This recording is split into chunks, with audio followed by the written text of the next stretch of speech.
Hey Virgo, I'm back with your cards, so let's get started. The underlying theme or overarching energy for this spread is the King of Swords. Zoe, once again, poking her head around. Okay, the King of Swords is masculine air sign energy. The air signs are Gemini, Libra, and Aquarius. When I see this individual, I think of someone who uses their words or their mental faculties to, that's their power. That's their skill set. Their intellectual, possible scholar, that sort of thing. The fact that they're in the upright means that this could be you or the attitude that you are employing. It could also be somebody coming to your defense. In a very mundane sense, I see the Swords cards, especially in the upright, as like a lawyer or advocate, somebody standing up and defending somebody else. If the King of Swords is to represent an individual, this would be somebody who is mature, somebody who acts as though they are an adult, even if they are young. But if you're looking for an age range, I see the King as 40 plus. Now, the first card in the top three for clarity is the Page of Wands in reverse. The Page of Wands I see as someone who is younger, teenage to mid-20s. The page is childish and immature. This could be somebody that you're dealing with or somebody that you're forced to interact with during the holiday season even. Could be as mundane as that. The wands represent fire sign energy. The fire signs are Aries, Leo, and Sagittarius. It could be their sun, their moon, or their rising sign. If it's not an individual, then it's definitely a message, a messenger, or like an argument that you are in some way being witness to. The second card is the Queen of Swords in reverse. I see this individual as someone who is argumentative, subjective,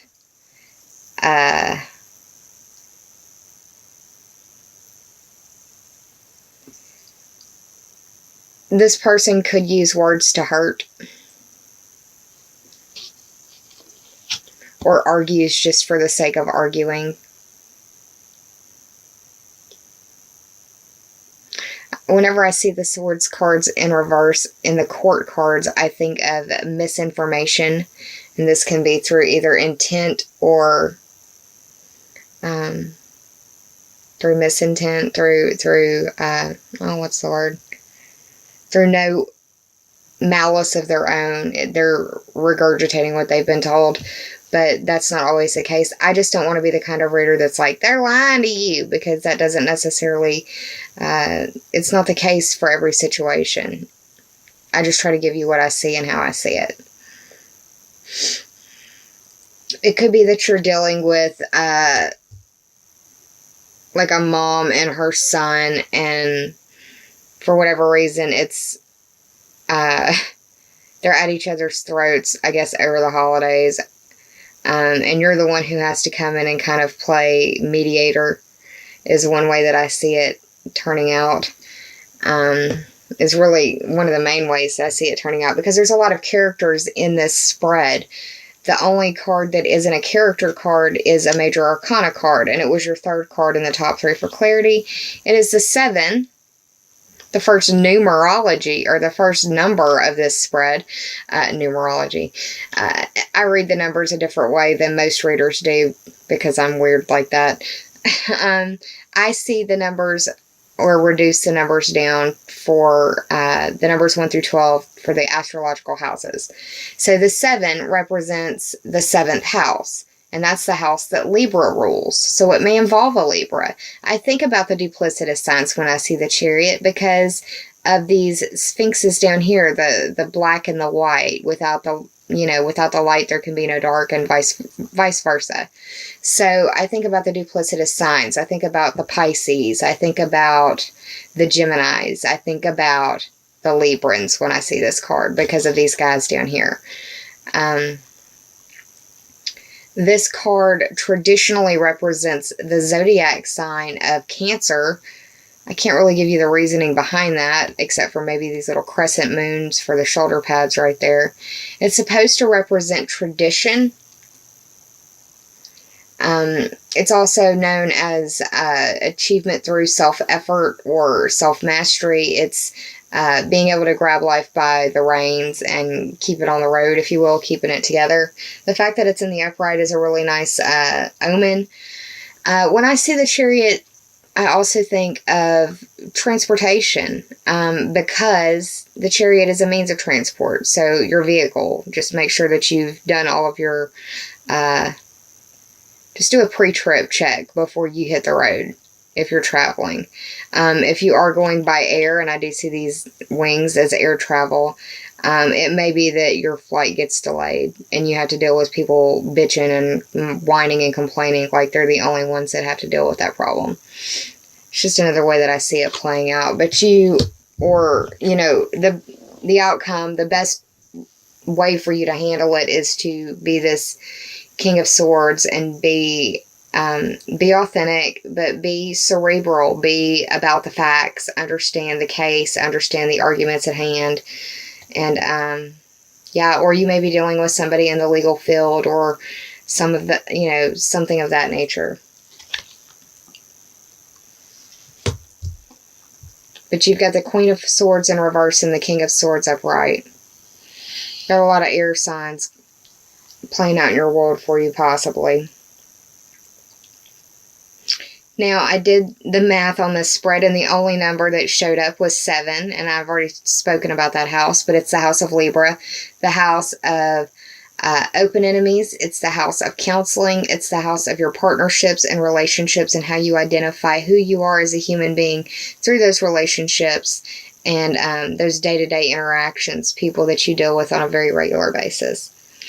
So, Virgo, I'm going to transition over to the Oracle cards now. And the first card that I pulled for you is one that has shown up quite a bit in this series. It's the Power of Attraction, the number 13 card from the Sacred Rebels Oracle deck. 1 + 3 is 4, and that speaks to the House of Cancer, the House of Home and Family, or your roots and your foundation. Could possibly mean something to some of you out there. But this card, I feel like it's popping up because we just got finished going through the 11/11 twin flame portal day, if you will.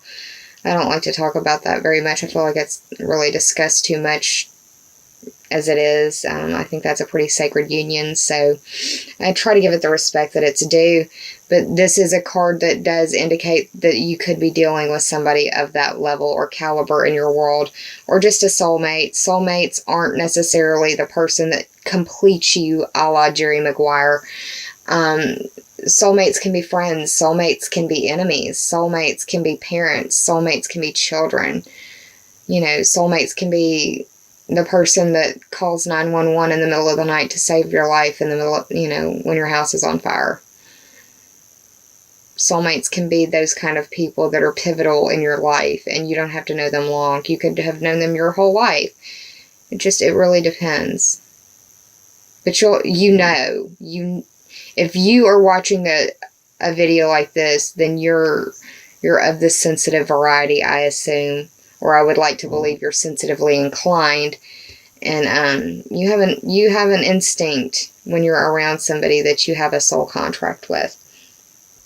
This card, though, when I see it, indicates that you're capable of attracting exactly who or what you need to bring the chapter or the cycle that you're in to fruition and a happy closure. This is a very, very, very, very fertile time for you right now. If you aren't looking to create children, then put this towards artistic endeavors or crafting. Even if it's writing or journaling, that would also be very, very good for you.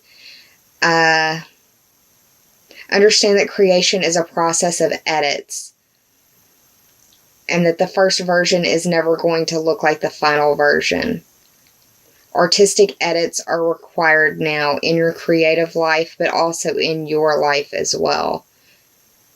This is a powerful time of attraction and for attraction, and you've got nothing but, well, you've got more than, but you've got a lot of 5th house energy playing out, and that very much is the house of romance and the house of falling in love. So if that's the case for you, congratulations, Virgo. Now, the second card that I pulled for you is the 42nd card of the Sacred Rebels Oracle deck by Elena Fairchild. It reads, "The word wants to be written," and there are monarch butterflies all over this card. So go Google monarch butterfly animal totem or spirit animal symbiology, however you are so drawn to look it up, but there may be resonant messages for you there just through that picture alone. But let's go further. 4 plus 2 is 6. This speaks to the Virgo, that's you, Virgo ruled house, of work and health or competency and skills that you bring to the services that you provide. It also speaks to the daily grind. This card very much indicates that journaling would be very beneficial for some of you now, and for a very, very, very small number of you. And those of you who know what I'm speaking about on the topic, automatic writing could also be very beneficial for you as a means of counseling or healing. Now, what you love to do comes naturally to you. So honor that gift, because some people really have to struggle to find that. This is an invitation to your empowerment through your creative endeavors and pursuits. I already said, write, journal. If you're of the writing variety, then do as much writing as you can. That would be good for you. But it would also be a powerful time for reading, for your empowerment and your enrichment. Those books that you go to time and again that just kind of nourish your soul, that's the kind of stuff I'm talking about.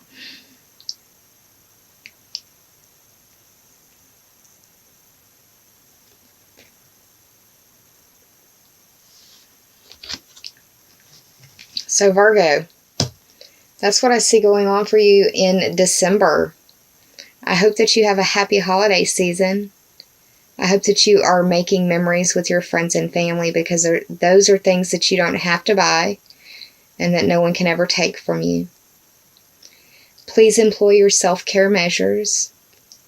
Be kind to yourself. Save some of that kindness for others, because we're all going through private battles in our own worlds that some of us may never speak about to another living soul.